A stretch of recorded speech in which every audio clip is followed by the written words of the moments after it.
This fetid canal I'm dangling over is a border between Colombo 1 and Colombo 2. Colombo 2 is definitely the fastest changing part of the city right now.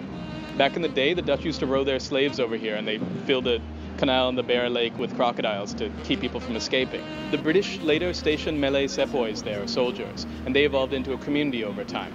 During the war, Slave Island was basically neglected.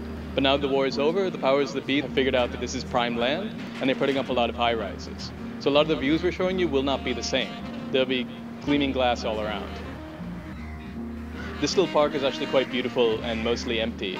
It's full of ducks and people sort of making out. Back in the old days, the barrier used to smell like farts and dead fish, but they've cleaned it up and it's actually like kind of beautiful now.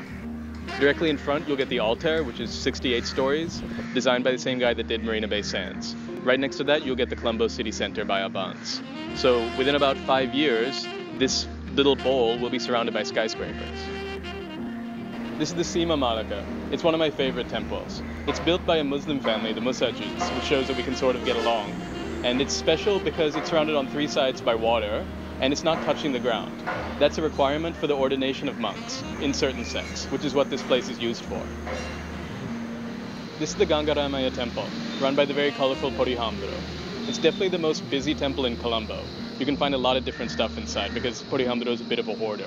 There's printing presses, old cars, coins, thousands of statues. You can wander around this temple for hours and not see everything.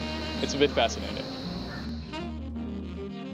This is Copper Chimney, which is a nice, cheap, and tasty place to get a fried rice in Slave Island.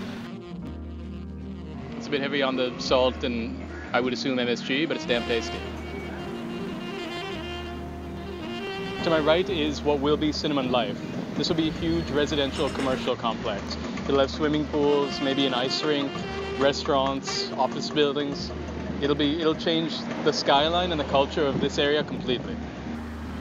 Behind me there will be the Destiny Apartments, which is like a posh high-rise. But what you can see right now is the housing they built for the people that were displaced, which is great. Hopefully every place that develops in Slave Island will do the same. This is Hallo Gaze, which is an old family jeweler. If you visit here, you can find lots of stuff from old Candian families. So you can get stuff that is centuries old here. And there's really cool designs. And it has a bit of history, which is more than you can say for a lot of modern jewelry. This is the Rio, which is a supremely weird place.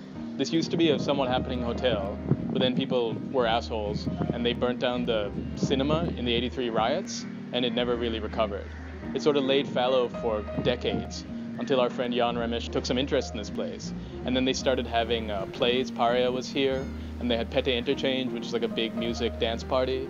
And more recently they had Columboscope. I dig this place because it's not like a commercial development. People just took an interest in this space. And as you can see, there's graffiti everywhere, there's cool events that happen.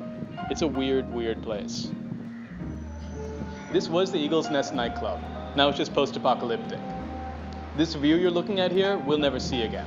This is Colombo right before it changes.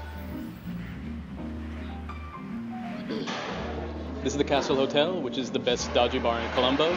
The drinks are cheap, the service is amazing, but it is a bit of a testicle festival. It's safe, but it's all dudes. This is Park Street Muse, the most social street in the city. 5 years ago, this was like a lot of other places you saw on Slave Island. It was just like an abandoned warehouse. But then they had an art walk here and it slowly started opening up.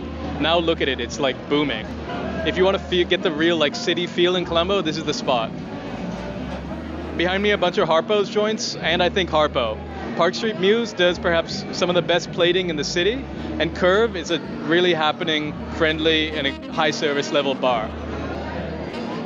This is La Trattoria, the new Italian place, run by the people who did Il Gelato, so you know it's pretty good. We haven't tried it yet because it's super new, but they've already been doing another La Trattoria in Vattermulla, which is good as well. So this should be a welcome addition to the street.